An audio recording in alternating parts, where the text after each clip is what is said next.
Well, hello, ladies and gentlemen. Nice to see you again. It's your boy, RogersBase. Welcome to my YouTube channel. When's the last time we did something? Anime Expo. We didn't even make a video. We didn't even make a video at Anime Expo. Last time we made a video, I think, was like March. Jeez. It's been a long time. It's been a long time. What did we do in March?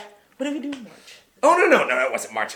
I'm stupid. Ignore me. It was not March. It was right before Japan. So it was like April, May. Okay, yeah. Oh, yeah, that's when Heavenly and... The 20 for 20. That's right, exactly. That's when it was. Yeah. And exactly, because then Anime Expo, we saw each other, but outside of like vlog stuff, we didn't do videos. didn't really do anything. It was like last day. That's not true though. In the Fire Force review that I have on my channel, it opened with you recording me. Oh, Die Fire Scum, and I was shooting the thing. But that doesn't count. No, it doesn't count, I guess. That's true. It's not a full-on collab discussion. Yeah, so. It's been a while since we talked about the manga. Yeah. So we're going to talk about My Hero Academia. I gotta say, I love your wide lens, by the way. The fact that I could see my water cup and the coaster and everything on the table. It shows, right? And it's kind of beautiful. I made it zoom in a little bit. It's beautiful. Too. I love it. Yeah, a lot of people have been asking me, like, when are you going to discuss the manga with Roger? Well. And now that you're caught up, and I don't have to hide anything. You don't have to hide anything. Now, people are asking before we Best Genius is dead! Oh my god! No, I'm kidding. I don't think so. I don't think so either. We'll talk about that. But I think people are, of course, when they watch this, like, yo, Hermes, where's your manga live reactions right now? Yeah. If you guys didn't know, I did get 2 copyright strikes recently. Yep. I only do it on Twitch. But I upload the reviews on the second channel, if you guys are not subscribed to that yet. But for now, like, I'm steering clear from the manga. Yep. I don't want Shueisha to, like, destroy me again. No, I mean, it's smart. Yeah. Or you could just stream it on Twitch, like me. And that's what I've been doing. Copyright claim your videos. Guess what? Doesn't matter. It's Twitch. Who cares? So for right now, like, the manga's gone from my channel completely. But it is going to be on Twitch, if anything, if you guys want to watch me live. Yep. Sundays, I do official, same time as him. Yep. Actually, you don't. You do it a day earlier than I do it. Because Sundays, I'm already busy doing the official release of One Piece, so I save it for Mondays at 1 p.m. Yeah, so I do it on Sunday, Yep. like around nighttime Yep. when I do it, and just turn on the notifications. I'll make an announcement video here whenever I do it. We really should do more My Hero Academia, like, manga videos. Like, just, I'll come up with topics for next month, because this month is, like, packed with Bleach stuff. Yeah, right. And Hunter x Hunter. But, like, November, I really think it would be good. Especially with the anime coming back. Bro, we should do, like... It's going to be crazy. Literally, we should have a collab day for just My Hero stuff. Dude, I'm down. Yeah. I'm 100% I like down. that I'm bringing this up now, as opposed to when we were sitting around for an hour talking about By the way, you know who is also, well, at least caught up to the anime? Mr. Island Arcade is caught. Is he really? He is. Oh, we can't do a Guess Your Quirk anymore then. That sucks. I mean, we can do it based off of the manga. I guess that's true. That's true. Yeah, so if anything, guys, what we're doing is we're talking about the Liberation Army arc. Yes. Is that what it's called? The Meta Liberation Army arc. Isn't that the new name? Well, no. The new name is like the new Meta... I don't know, whatever. I don't know, it's weird. It's been a while. Yeah, but then this was a pretty long arc. It was pretty lengthy. way longer than I was expecting. Yeah. I was thoroughly expecting this to be like a side arc where we were going to get one chapter focused on each character. Right. And then like, I guess we'll talk about this in greater detail, but certain things were then brought up, and I thought, oh, it's going to go in this direction. But and then he's like, just kidding, next story arc. Dude, I really think Horikoshi's a sadist. Yeah, I really think he is. Because it gets us theorizing, he's like, oh, no, now I'm thinking about it. Yeah, now that I'm thinking about it, the last time that we recorded a video, which was like Dobby. April, May, was we were talking about the Dobby thing. Yep. And that had already happened in the manga, where he introduced that character in this Liberation arc. So we have been in this for a long time. Yeah. Man, we're talking about the ice guy. The ice guy, yeah. Yeah. What was his name? I don't remember. I don't remember, yeah. This is one thing, admittedly, about My Hero that maybe a lot of people don't like. Because I'm more of like a casual My Hero person than you are. Like, obviously, I do the reactions every week now. No, yeah. But it's the kind of thing where, like, I don't remember. They know I'm really bad at names. I'm horrible. I'm really bad at names unless it's repeated. I still call Sato Sugar Boy, dude. I don't even like. I know his name is Sato now, but I still don't know the animal kid's name. What, like Kobe or something? Koda? Koda? Whatever. Alright, okay, Kobanomani 456 is not the anime user or whatever, that's fine. I mean, he hasn't done anything yet. No, he hasn't done anything, exactly. But then, this arc was pretty good. Like, yes. What I really like that Horikoshi does is that the arcs not involving the students, the main characters, actually shine pretty bright. I agree. I still think the Endeavor arc is the second best. It's like one of the best arcs in the whole series. Endeavor was still better than this one. So good. But then I think this arc was needed. Yeah, I don't think... Yeah. I will say this. Friend of the show, Nux Taku, thinks this is the greatest My Hero arc of all time. I could not disagree more. I disagree. Because I obviously I like it. And there's a lot of much needed backstory. Definitely. But I think the thing about this arc... It comes off a lot to me like a Marineford type thing. And what I mean by that is Marineford, the reason people like it, like Marineford in One Piece, the reason people like it is because there are chapters that are showpieces, right? There's like one big thing that happens that you're like, oh my god, I cannot believe that just happened. Yeah. Like this character interacted with this character or did this thing, like, whoa, this power jump is amazing. But the story that's sort of connecting it all, not that great. It's just like, it's kind of there, you know? It's a loose story connected by these amazing moments. And I kind of feel like that's, and you could, you know, disagree with me, whatever, but I feel like this arc is like that, where it's like Toga backstory, boom, amazing new Toga power. Boom, twice backstory, boom, new twice power. Like, you're getting these big moments, but it's not really connected. Like, there's a big, in Daika City was what it was called, right? Daika City, yeah. Yeah, so it's like, everything happens in that city, and there's like this big, you know, liberation army versus villains type thing that then gets covered up by the end of it when they all start working together. But at the end of the day, it's just like a giant battle scene. Yeah, the whole... I feel like the whole thing with that, what was needed about it was the backstories of the villains. Oh, for sure. Which is something that we don't usually get. Sometimes you just skip over the villains, but it shows how important the villains are right now. Absolutely. I definitely think this is a shift. Like when All Might defeated All for One, I thought that was a shift. This is a big shift too. Yeah. Because now Shigaraki has an army of 100,000. Yep. But other than that, I think the only big backstory was Shigaraki's. Yeah. I think that was the most important, because even Toga's was like... We're going to have to talk about this, too, because my audience got so mad at me. To the point where, like, I don't really upload the individual reactions to the chapters. Right. I still record them, but I don't normally upload them separately. Yeah. My reaction to the Shigaraki backstory chapter... Wait. You had no sympathy, right? At all. At all. I fucking knew it. Dude, at all. At all. Like, it's not the first one, you know, where everyone's being mean to him. It's the second one where, like, he accidentally kills the dog. And then it goes to his sister. I only was sad that he killed the dog. The rest of them, I was just like, oh no. But like, okay, his sister, it was like his sister and then the rest of his family. Like, I understand his dad. Killing his dad, it's like, his dad was a jerk. Like, no, like, I understand that completely. Yeah. And I understand, too, that, like, he didn't have control of his powers. I understand that. Mm-hmm. But the way he was almost excusing it in his narration, like, he's an unreliable narrator, right? He is like a Joker type character in the sense that you can't really entirely trust what he's going to say, which I think is good, but at the same time, because he is an unreliable narrator, when we're hearing all this stuff about his family, I'm like, I can't really trust all of this. Like, I don't really know. Like, is his sister really at fault for being terrified of him when he disintegrates his dog in front of her? Like, it's not... It's, you know what I mean? No, I still feel like he Can't you see? No, Can't you see? I agree with that. My audience knows. I was only upset about the dog. Yeah, I was like, not the dog! Exactly. I can't believe you killed the dog. Yeah, humans like, I do think it was really cool to then find out, like, oh, the hands on him are the hands of his family. Like, that's a really cool revelation. That's super dark. I like that a lot. It'd be even sadder if he had, like, a paw from the dog. I was like, oh my god. And I love... Okay, so this is another thing about this arc that I really loved. This was like an Oda, Isayama-san, Togashi-san moment, right? Uh-huh. You see the doctor. The doctor for the villains. And it's the same dude that in the first episode is like, oh yeah, your kid's never going to have a quirk. To Deku. And that left a lot of theories to like why Deku doesn't have a quirk. Bro. Dude. That alone got me so hyped. The fact that they made that character important. And it hasn't been confirmed outright that it's the same dude, but like, look at the... It's pretty. It's the same dude. It's a doctor that says something negative. Like, come on, man. It's him. And it looks exactly the same. It's Dr. Robotnik. Exactly. Yeah. But I thought that was an amazing twist to the story. And I kind of liked how it kind of tied in with the Endeavor thing, the Endeavor arc. It did tie in with the Endeavor arc.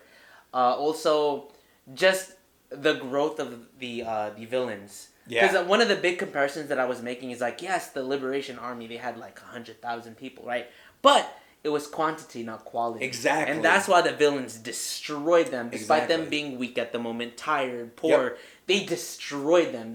Like, Toga obliterated that reporter. Killed her. Yeah. Which I thought was like... That moment was... not only killed her, but killed her using Ochiko's powers. Exactly. Is like what was so sick about that moment. Because you get...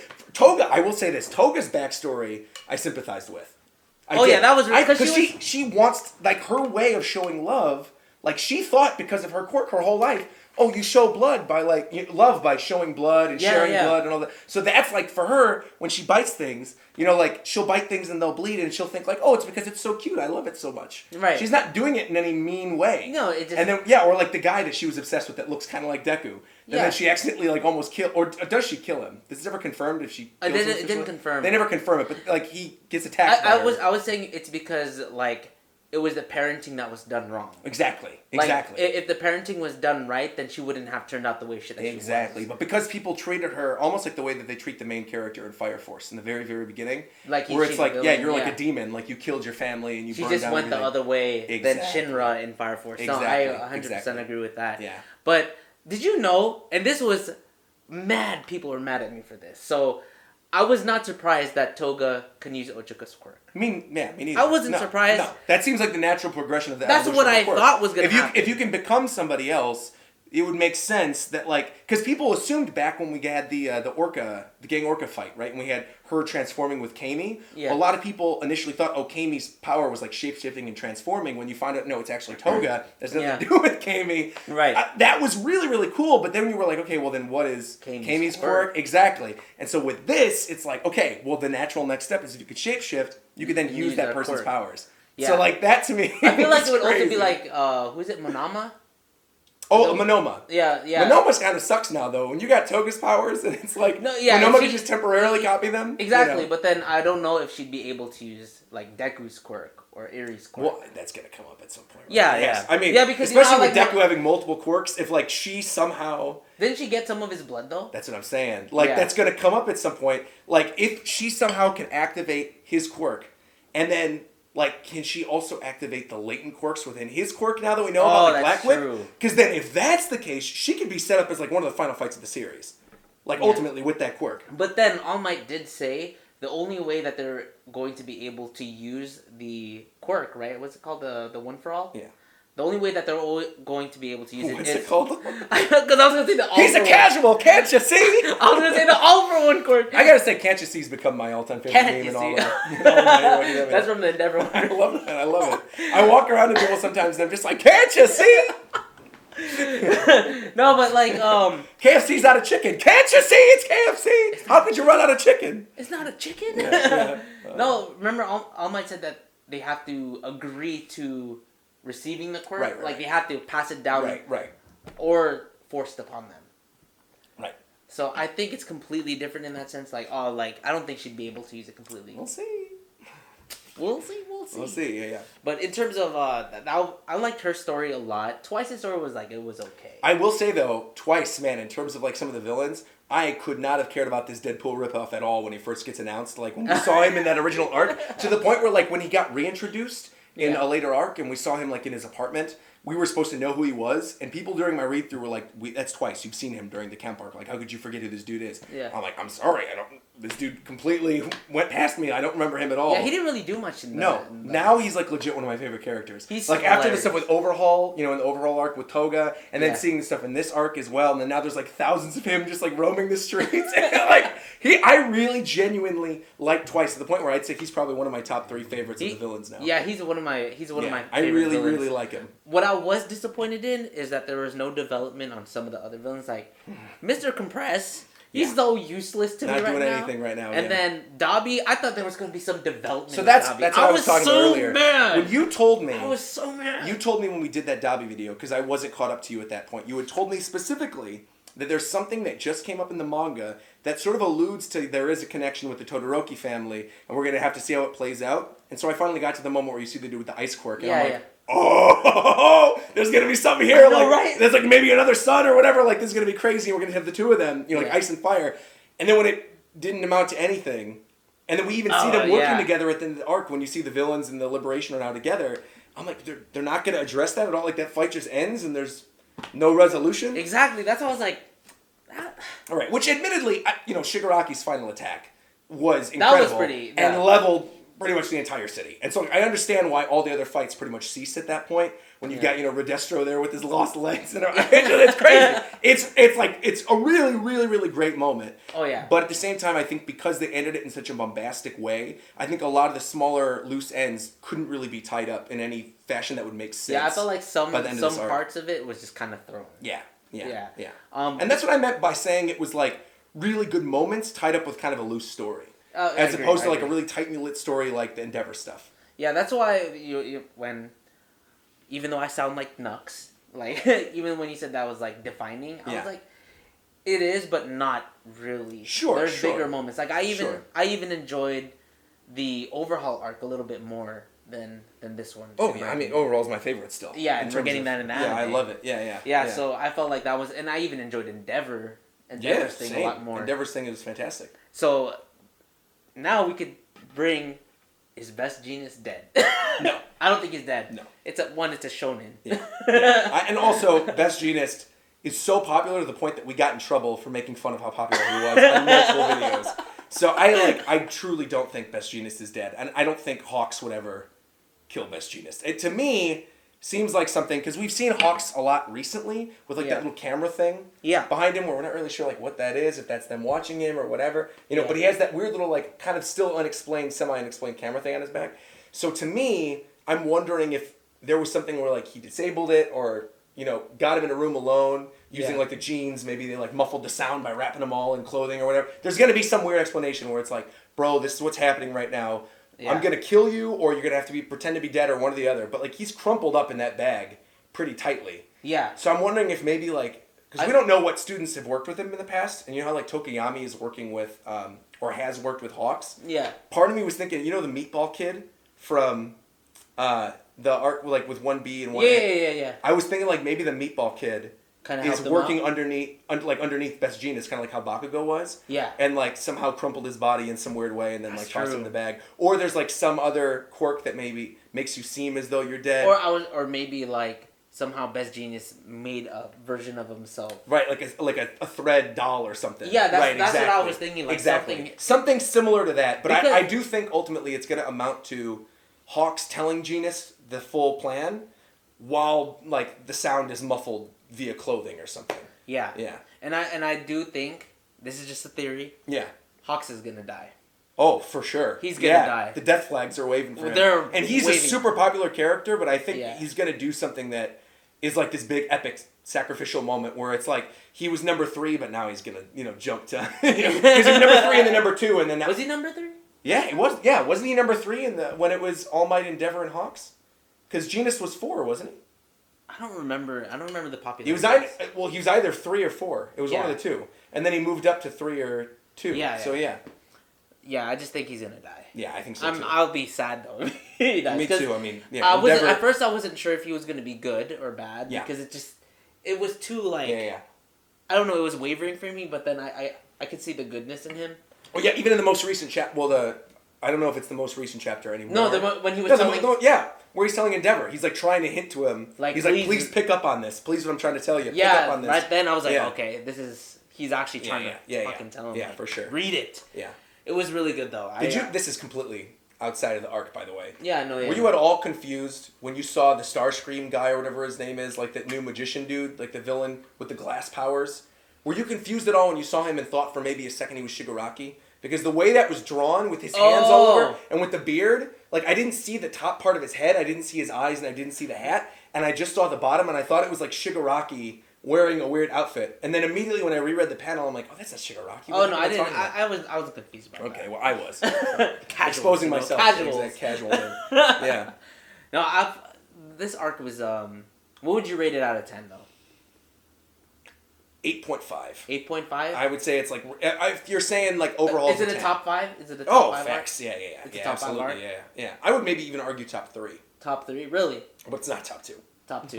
Not top 2. This isn't beating Endeavor, it's not beating overall. It's not beating overall. No way. Yeah. But I think this is a really, really good arc, especially in development of the villains. Absolutely. This also shows that, Horikoshi is good at character development. Sure. I also just realized, we've been talking this whole time, Redestro. What were your thoughts on Redestro? Oh, I completely forgot about Destro and the Redestro thing. Because we were so focused. See, and that's another thing. The villains, I definitely felt outshined the Liberation. For sure. But then the whole Liberation... Except for the poor reporter girl. I loved her. I saw her design. Which one? The lady who runs Shueisha within the and who then gets killed by Toga. Yeah. I saw her design and immediately was top 3 girl right there. Who's that girl? I want to know everything about her. What's her quirk? What's up? And then when she dies in that spectacular fashion where she floats up using the power and she's what a scoop, and she dies like Big News Morgans and splashes on the ground. I mean, that was such a good panel and really took me by surprise, and I truly did not think she was gonna die in that moment. But she died a brutal dies a really brutal death, yeah. No, I think she was the only head of the Liberation Army that I really liked. Yeah. Unfortunately, yeah. But Redestro, holy crap, his power is really cool. I like the Stress Hulk. Yeah. The more stress when he killed his assistant. Yeah, oh, the panda dude. He's just always like a panda or an animal or whatever, and he's like, I just wanted to go home with my girlfriend, man. And he crushed his. I was like, oh dude. man. Yeah.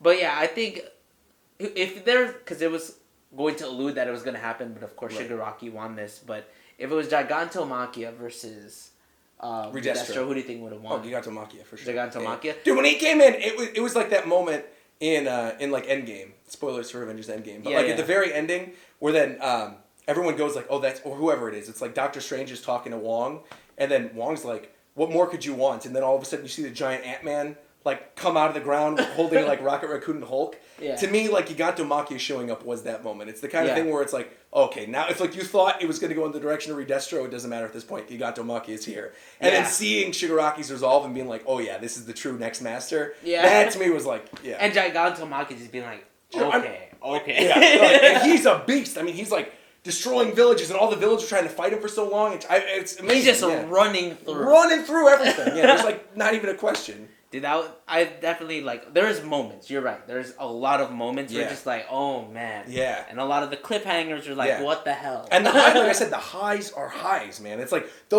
not just the moments themselves, but the art in this art. The art is so good. Like so good. Like it reminded me a lot of the sports festival. I feel like that to me was a previous peak for Horikoshi in terms of art. Just seeing, that first attack from Todoroki where he uses all the ice and all the fire, like all of those moments, or even like with Ochako versus Bakugo, like with the falling rubble from the sky and then all the destruction around. Like there are amazing, beautiful moments in the sports festival, and there's moments of like beauty in some of the other story arcs, especially in like an Overhaul. Right. But I think it wasn't as clean as this arc. Right. I'd say Endeavor's arc was pretty much as clean as this arc. But this arc, every single chapter was like beautiful. Really, really good. Yeah, I would frame some of those panels. Like the panel of just the wiped out city. But you might get a strike. You might get a strike from Well, true. That's true. But that panel with like Redestro's feet gone. And then and he's just sitting there, and Shigaraki's standing there in front of him, and it's just destruction around him. Oh my gosh! I was surprised that Redestro didn't die. Me too. I was expecting his death. Me too. And now he's just like a lackey for Shigaraki. He's like, whatever you want, sir. Yeah, we'll do whatever you want. That surprised me too. When he's see, to me, he's this smarmy ShamWow. No. What surprised me is that he said, "Liberation Army, we're working for him now." Oh, that. I was like, what? Yeah. That is insane. That was unbelievable. I mean, that was seriously a twist I did not see coming. Because now Shigaraki has the funds. Yeah. He has also the manpower. He works in the back of like the industry now. Yeah, exactly. He just definitely leveled up. Yeah. And if he's supposed to be the one that Deku is gonna go up against. That's a really hard... Because at first I felt like Deku was kind of always a little bit ahead of him. Sure. Now it just skyrocketed up. And I think it needed to have that, though, too, because even when we're first introduced to Sensei, right, we find out that he, was this business mogul and stuff before all the stuff with his brother and originally, the origin of his quirk and everything like that, like stealing other people's quirks and all that stuff. Like, before that, we found out that he's, like, this really powerful politician and businessman.